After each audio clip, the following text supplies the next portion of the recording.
এমন নির্দেশ আসবে স্বপ্নেও ভাবেননি মুখ্যমন্ত্রী মমতা বন্দ্যোপাধ্যায়। প্রথম দফার নির্বাচন গতকালকে শেষ হয়েছে।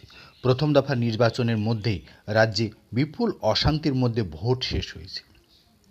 আর তার মাঝেই এমন একটি নির্দেশ, যে নির্দেশে কার্যত নাড়িয়ে দিয়েছে নবান্নকে।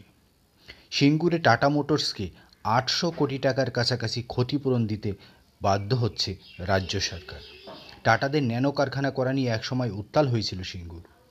রাজ্যে রাজনৈতিক পালাবদলের ক্ষেত্রে অন্যতম ফ্যাক্টর হয়ে দাঁড়িয়েছিল এই সিঙ্গুর, মনে করেন বিশেষজ্ঞরা। আমজনতাও তেমনটাই কিন্তু মনে করেন।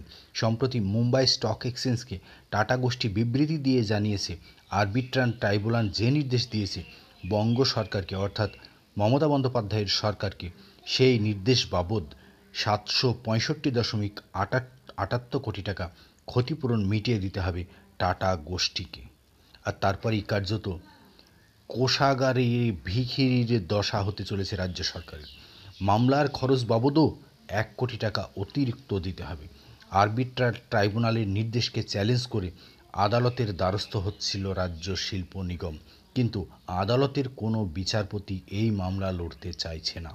প্রথম দিকে বিচারপতি যিনি ছিলেন এই মামলায়, মৌসুমী ভট্টাচার্য, তিনিও এই মামলা থেকে সরে দাঁড়িয়েছেন। মামলা নিতে চাননি, ব্যক্তিগত কারণ দেখেই মামলা নিতে চাননি। গতকালকে শুক্রবারও এই মামলা ছেড়ে দিলেন বিচারপতি রবি কিষেন কাপুর। এক কথায় বলা যায়, একের পর এক ধাক্কা খাচ্ছে রাজ্য সরকার, বিশেষ করে টাটা গোষ্ঠীর বিরুদ্ধে। তাদের টাটা গোষ্ঠীর বিরুদ্ধে করা ডিভিশন বেঞ্চে বা সিঙ্গেল বেঞ্চের মামলা।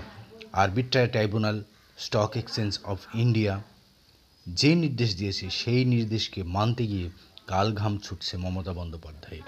আর তার বিপক্ষেই কলকাতা হাইকোর্টে সিঙ্গেল বেঞ্চ, ডিভিশন বেঞ্চে বারবার মামলা করতে গিয়ে ধাক্কা খেতে হচ্ছে। একের পর এক বিচারপতি মামলা নিতে চাইছেন না। মমতা বন্দ্যোপাধ্যায় স্বপ্নেও ভাবেননি যে তার আন্দোলনের ফলে সিঙ্গুরে হয়তো কিছুটা সাময়িক স্বস্তি হলেও, বা তিনি ক্ষমতায় বসলেও সিঙ্গুর আন্দোলন নিয়ে, পরবর্তীতে যে তাকে এই সিঙ্গুর আন্দোলনে বেগ দেবে, প্রায় ৮০০ কোটি টাকা তাকে গুনতে হবে, সেটা স্বপ্নেও তিনি ভাবেননি। এখন বেজায় চাপে পড়ে গেছেন শাসক দল।